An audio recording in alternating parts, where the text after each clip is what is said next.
Yo me voy a quedar con el doctor Yodeiri porque teníamos planeado un tema que me parece que es bien importante y que queremos enfocar de la forma más positiva posible, ¿verdad? Porque siempre que hablamos de cáncer, la verdad es que pensamos en una sentencia de muerte, pero hay miles de ejemplos caminando por las calles que nos recuerdan que el cáncer no necesariamente significa muerte, ¿verdad? Es un concepto muy ya superado. Yo creo que ya es un concepto que tenemos que superar porque en realidad tenemos demasiados recursos actualmente disponibles para que eso no suceda. Inevitablemente hay situaciones que se salen de control, hay enfermedades que se comportan muy agresivamente y por más medidas que se tomen van a hacer con un desenlace un poco más triste. Pero la gran mayoría de las veces, con todos los recursos que disponemos, con todo el conocimiento, los números que tenemos hoy en día, podemos ofrecerle a la mayoría de los pacientes una fase de prevención que es muy importante para no llegar a ese desenlace que todos le tenemos miedo. Claro, y de eso justamente queremos hablar en los siguientes minutos, de cuáles son esas señales a las que deberíamos estar muy atentos, ¿verdad? Porque en esto, como lo dijo el doctor, cuanto antes actuemos, mucho mejor, ¿verdad? Así que, doctor, hay síntomas y signos. Y aunque a veces pensamos que son sinónimas las palabras, claro, creo que médicamente no es así. Entonces, explícanos la diferencia. No es así, Randall, porque en realidad, a ver, empecemos diciendo que no existe una enfermedad que tenga un único signo clásico como que se está presentando. Evidentemente, si me duele la cabeza, el problema puede andar por ahí, aunque puede ser manifestación de otra cosa que suceda lejos de la cabeza. Las señales que nos emite el cuerpo son pequeñas alertas de que algo está sucediendo que ha roto la normalidad del buen funcionamiento del cuerpo. Entonces, y eso hay que tenerlo muy claro, porque no siempre significa que lo que tengo es malo, porque la gran mayoría de las veces la sintomatología que tengo, la señal que me da mi cuerpo, que es el síntoma que yo presento, es que me duele la cabeza, es que no veo bien, es que tengo un bulto acá, esos son las señales que me están dando. Y los signos que nosotros encontramos ya son los hallazgos que el médico determina con una evaluación médica para saber exactamente si lo que está presentando el paciente tiene relación con algo que esté sucediendo dentro del organismo o no. Entonces, es importante amarrar, y eso es el trabajo más difícil en la medicina, hacer todo el rompecabezas del paciente, de los señales que te da el paciente con los signos que usted encuentra, amarrarlos en una sola pieza para llegar a un diagnóstico final claro. En tema de oncología, en tema de cáncer, uno para hacerlo más simple, Randall, tiene que dividirlo por géneros, hombres y mujeres, y para darnos cuenta más o menos cuál es el tipo de tumor más frecuente. Y hemos puesto una tabla ahí de las enfermedades más comunes según el Registro Nacional de Tumores de nuestro país. Hay una clasificación, un tipo de enfermedades que son más vulnerables las mujeres y otros que son más vulnerables los hombres.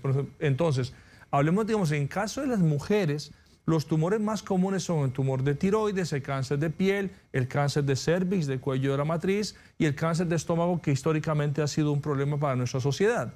En el caso de los hombres, cáncer de piel, cáncer de próstata, cáncer de estómago, el cáncer colorectal y el cáncer de pulmón, porque la mayoría de los hombres tienen más tendencia al tabaquismo y a la exposición de algunos irritantes que pueden desencadenar ese tipo de enfermedad. Entonces, sabiendo de entrada que esos son los tumores más frecuentes que tenemos que prestarle atención más a las señales que puedan emitir esos órganos que nos puedan hacer pensar de que algo malo sucede. Algunos de ellos tienen estudios preventivos de diagnóstico temprano, otros no lo tienen del todo. En el caso, digamos, de las mujeres, faltó el cáncer de mama definitivamente en esa lista, que es un cáncer que es muy importante, que está tomando mucho auge, que ha aumentado su incidencia muchísimo en los últimos años, entonces no lo podemos omitir, el cáncer de mama. Entonces, ahí es donde podemos empezar, Randall, a hablar, digamos, de determinadas cosas que podemos hacer. Entonces, si hablamos de cáncer de tiroides, usualmente nunca va a haber sintomatologías. A veces se ha presentado un bulto, pero muchas veces es la intuición del médico de examinar a los pacientes. El cáncer de piel en un país tropical como estos es muy común, entonces revisar la piel del paciente o que el mismo paciente revise su piel y ante cualquier mancha que se salga de la normalidad, que ya lo hemos mencionado en algún momento, busque ayuda. Y ahí entra en juego también todos los estudios preventivos que existen para esos órganos que son más comunes. La mamografía, el ultrasonido, el papanicolado, los estudios de gastroscopía, la colonoscopía, que son los estudios que están fácilmente disponibles, que son muy sencillos, al alcance de prácticamente todos, desde la seguridad social hasta la parte privada, de tal forma que te puedan permitir un diagnóstico temprano de las enfermedades. Otras enfermedades, por ejemplo, hablamos de un tumor en páncreas, hablemos de un tumor en el cerebro, que no existe un estudio que usted año a año se pueda hacer. Nadie se debería hacer un TAC de cráneo todos los años para ver si tiene algo.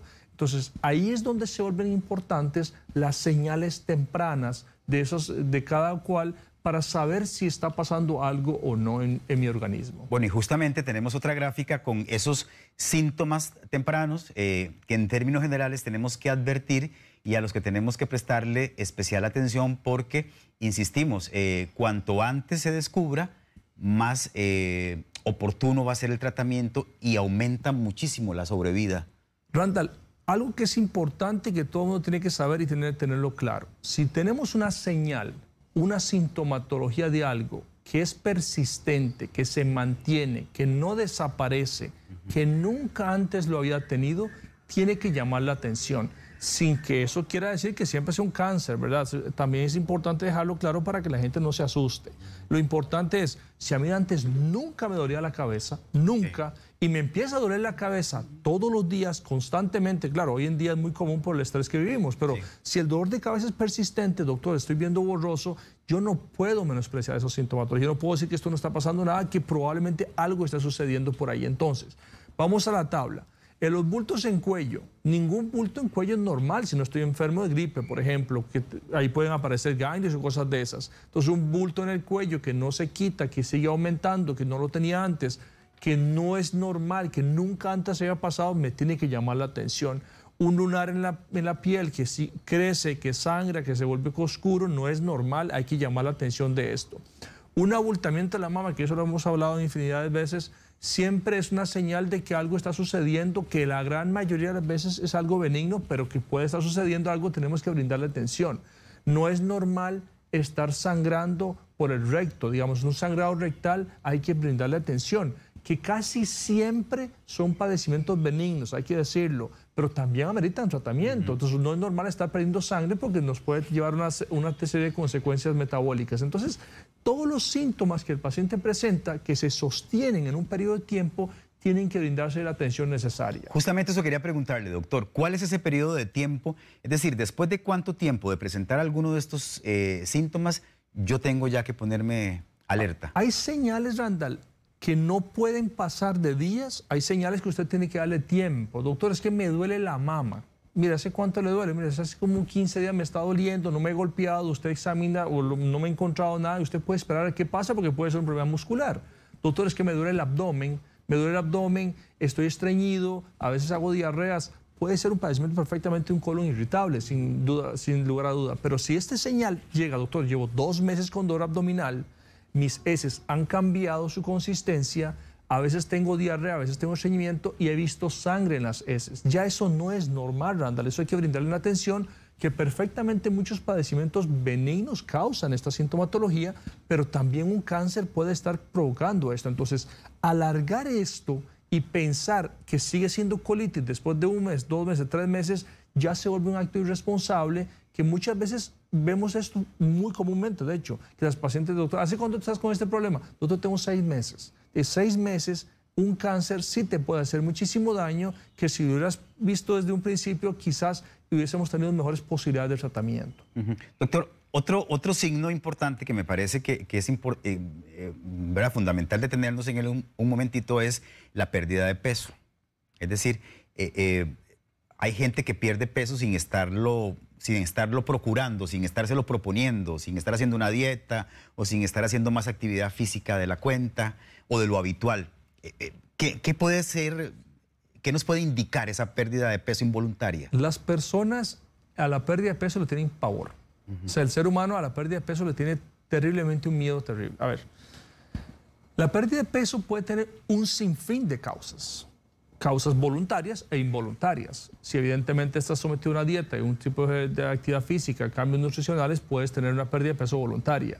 La pérdida de peso involuntaria, que represente más de un 10% de tu peso corporal en un periodo corto de unos 6 meses, ya tiene que verse como una pérdida de peso patológica. O sea, no es normal que usted pierda 10% de su volumen corporal en un periodo corto sin estar haciendo nada diferente a lo que habitualmente está haciendo.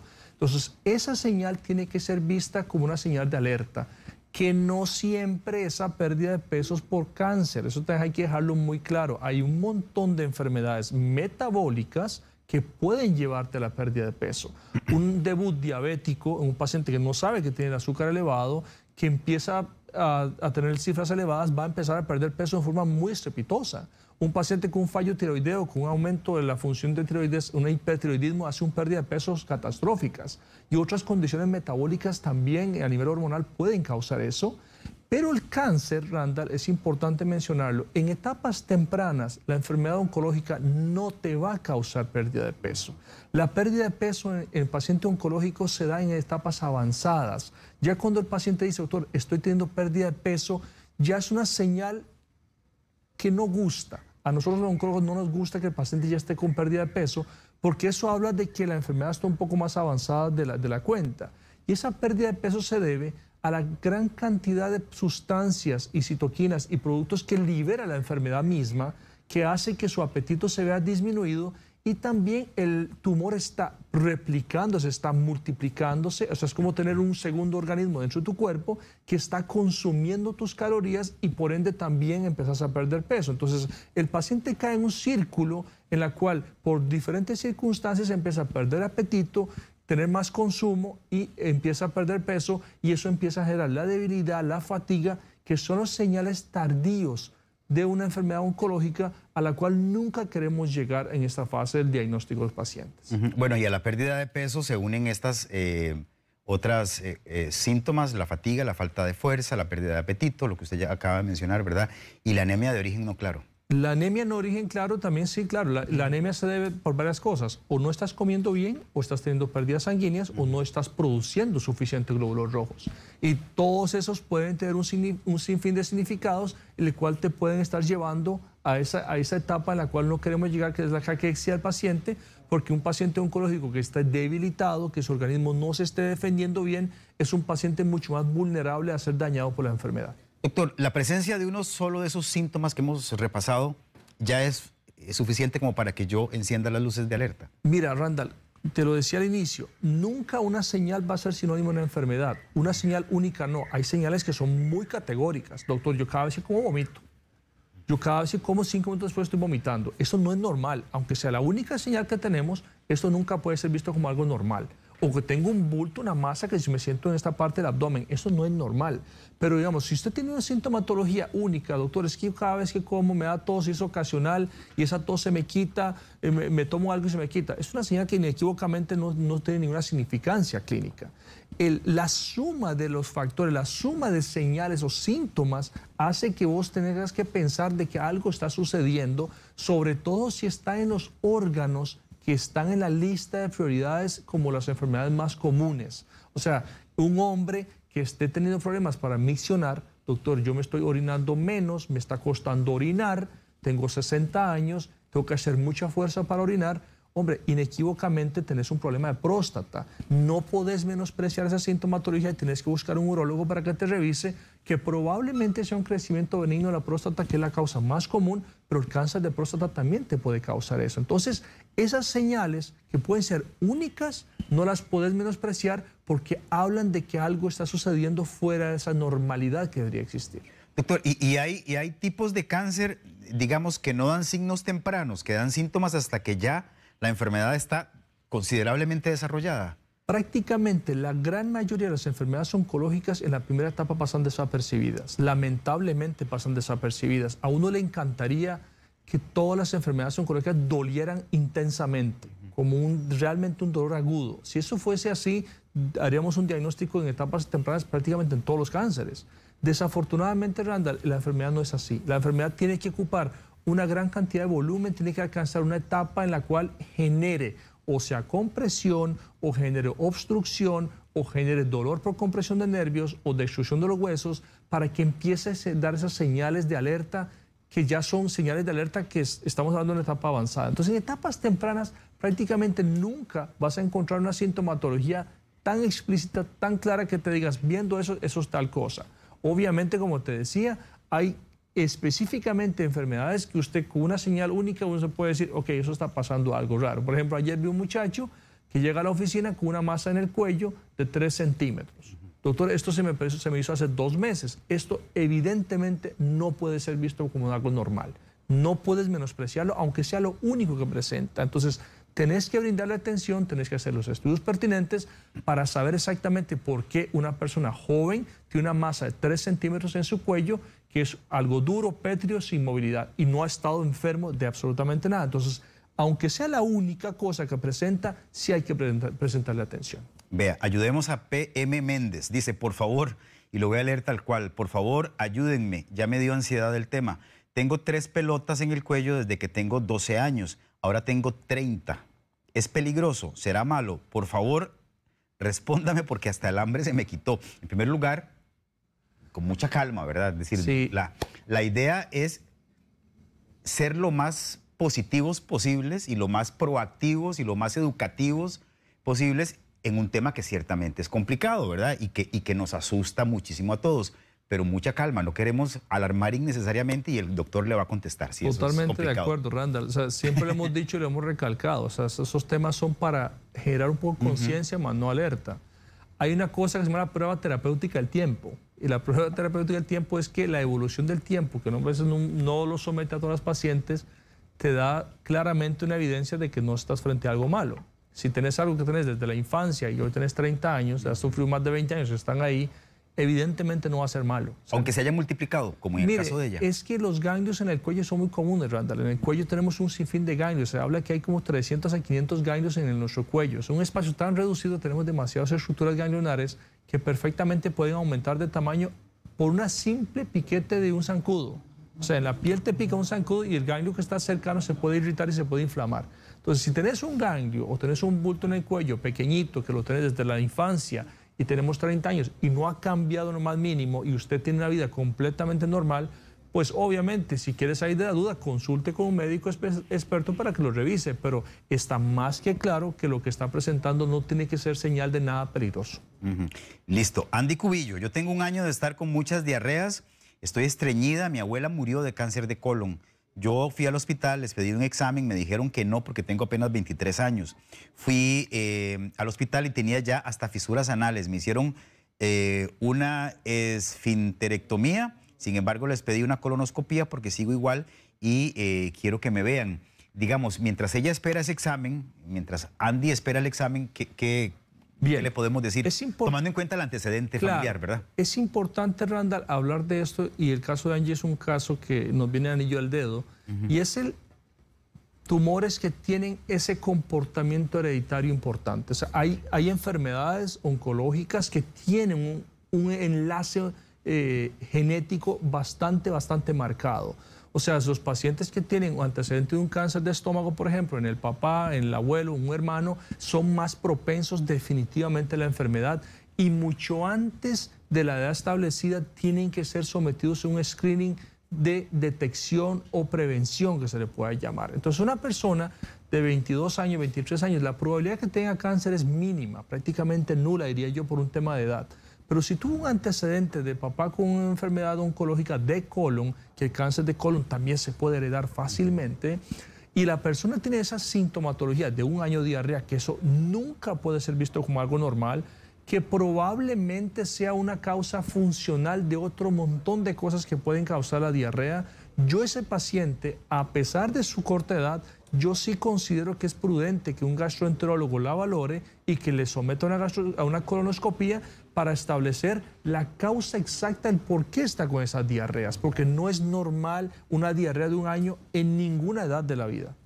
No, y recordar un llamado que hemos hecho en otras oportunidades, es decir, el antecedente familiar ya es en sí mismo algo que nos tiene que estar, que nos tiene que hacer estar muy alertas y muy atentos a los cambios que yo pueda ¿verdad? Ver, porque hay cosas, como decía el doctor al inicio de la entrevista, que son parte de mi vida cotidiana, pero cualquier cambiecito que yo registre en eso, por ejemplo, en el patrón defecatorio, en el peso, ¿verdad? Cositas que no tenía antes y que de repente me aparecen, si hay además un antecedente familiar, hay que tener mucha más Nosotros atención. siempre estamos pendientes de eso. De hecho, la pregunta obligatoria en cada consulta oncológica es el antecedente familiar. Claro. Siempre lo preguntamos. ¿Qué antecedentes existen de acuerdo a las sintomatologías? Aunque no tenga sintomatologías. Yo siempre le pregunto a los pacientes, dígame todo el historial oncológico de la familia. Claro. De sus papás, de sus hermanos, de sus abuelos, sus tíos, que han tenido. Porque eso sí te puede dar una luz de dónde puede estar el problema del paciente. Y eso es importante mencionarlo, Randall, porque hay mucha gente que vive angustiado y también hay que quitar esa angustia. El hecho que mi papá haya tenido un cáncer no quiere decir que yo esté sentenciado a tener el mismo cáncer. El hecho que mi mamá haya tenido cáncer de mama, yo no es que voy a ser paciente de cáncer de mama en algún momento, porque la gente realmente cree que por haber pasado una cosa en una familia tienen que pasarles a ellos mismos también. La herencia juega un papel muy importante, pero la herencia tampoco es el 100%. O sea, no es que 100% de la gente tendría cáncer porque tuvo cáncer un familiar directo. Entonces, también es un tema que tenemos que tener cuidado y quitarnos esas brumas que nos rodean, porque mucha gente llega angustiada a la oficina, muchas veces me dice, doctor, es que mi papá tuvo cáncer de colon y ahí me duele el estómago y tuvo cáncer. Mire, tranquilo, ¿cuál es la señal que tenés cáncer? Si tenés la edad para hacerte una colonoscopía de control, ya por edad te toca y con ese antecedentes tenemos que hacértelo. Pero si tenés 20 años, te duele el estómago, pues te comiste un chifrijo con chile, evidentemente luego tenés una colitis, no tienes que pensar que es un cáncer de colon. Entonces, hay que saber diferenciarlos y no asustarse, porque como te digo, las causas oncológicas son las causas menos comunes de todo lo que nos pasa en el cuerpo, pero no nos podemos descuidar de eso porque claro, pueden ser las causas que nos pueden causar mayores problemas. Claro, doctor, quiero terminar con esta pregunta de Vivian Campos Tames, porque a lo mejor mucha otra gente se puede ver identificada con lo que a ella le pasa. Dice, yo tengo desde hace más de 15 años una pelotita en el seno. Esa pelotita me segrega un líquido oscuro, café. Ya me hice exámenes, sale benigna la pelotita, pero sigo con dolor, ¿ok? Siento una especie de punzonazo en el pecho y el líquido que sale es café. ¿Es normal que yo viva tantos años y que, ¿verdad?, con esta condición y a pesar de eso que los exámenes me den benignos? Bien, hay que saber diferenciar dos cosas. Evidentemente la prueba del tiempo lo pasó.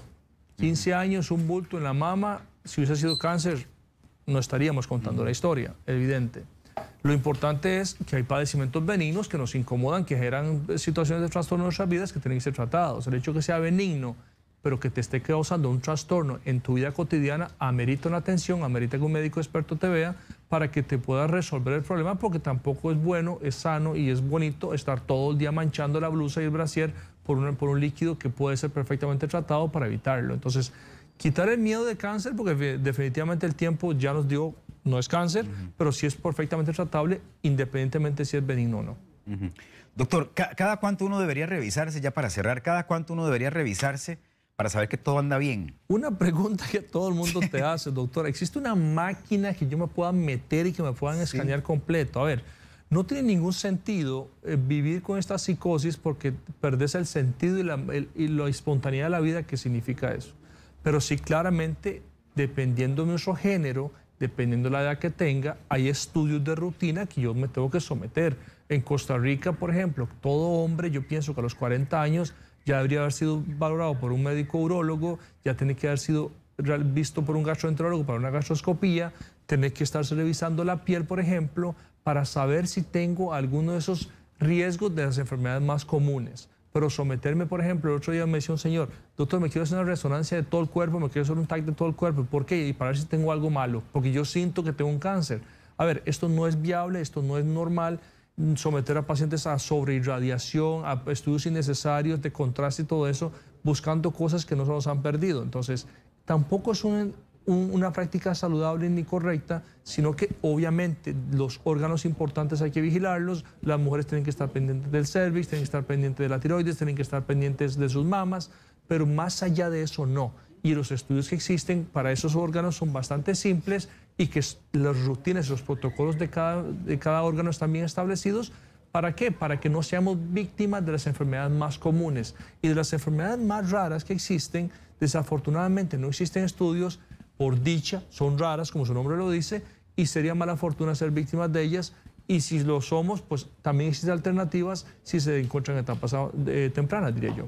Mehdi Yodeiri es oncólogo y cenólogo y usted lo puede localizar en el 2248-4844. También está disponible la dirección de correo electrónico myodeiri@clinicayodeiri.com, que está apareciendo en pantalla. Gracias, doctor. Randall, solo quiero cerrar con un mensaje que me parece fundamental en este momento tan complicado. No perdamos la paz, no perdamos la cabeza. Esto va a pasar. Esto va a pasar y no vino para quedarse para siempre. Pero no señalemos al prójimo, no juzguemos a las personas que están enfermas, no satanicemos el problema. Nadie ha escogido estar enfermo de COVID y no tenemos que señalarlo. Simplemente seamos responsables, cuidémonos y sobre todo solidaricémonos con el que menos tiene. Hay gente que la está pasando muy mal en estos momentos, hay gente que realmente necesita una mano y ese es el momento oportuno para que los que nos está alcanzando y muchos los que nos está sobrando podamos darle la mano a estas gentes, porque si estamos pidiendo que se queden en casa, tenemos que garantizarle entre todos de que tengan que comer por lo menos. Y yo voy a aparte de secundar eso que usted está diciendo, voy a decir otra cosa que creo que vale la pena. Dejemos la criticadera innecesaria. Sobre todo cuando la crítica no propone y cuando no es constructiva, no vale la pena. Dejemos esta cuestión de que todo lo vemos malo, de que no estoy de acuerdo con esta opinión, pero tampoco estoy de acuerdo con esta, de que nadie tiene la razón, de que nadie está haciendo las cosas bien, porque eso no es así. Es decir, yo pienso que hay autoridades de gobierno que han tomado el tema muy responsablemente desde el principio. Se han equivocado, posiblemente sí, yo tengo mi opinión, usted tiene la suya. Es que nadie sabía qué iba a pasar. Exactamente, ese era el punto. O sea, esto cambia todos los días. Eso es lo que yo he aprendido. Cada minuto cambia, ¿verdad? Y nadie ha tenido respuesta, ni los mejores países con las mejores tecnologías del mundo han podido. Sí. Así que es tener calma, cabeza fría y sobre todo solidaridad, que eso ha sido mi lema en toda esta epidemia y lo sigo sosteniendo porque realmente hay gente que la está pasando muy mal. Y dejar de estar gastando energía criticando a los demás y señalando el punto negro en la hoja blanca y utilizar esa energía para hacer lo que tenemos que hacer, que es cuidarnos. Punto.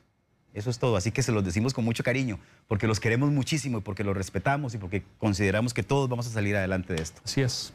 Gracias, doctor. Encantado.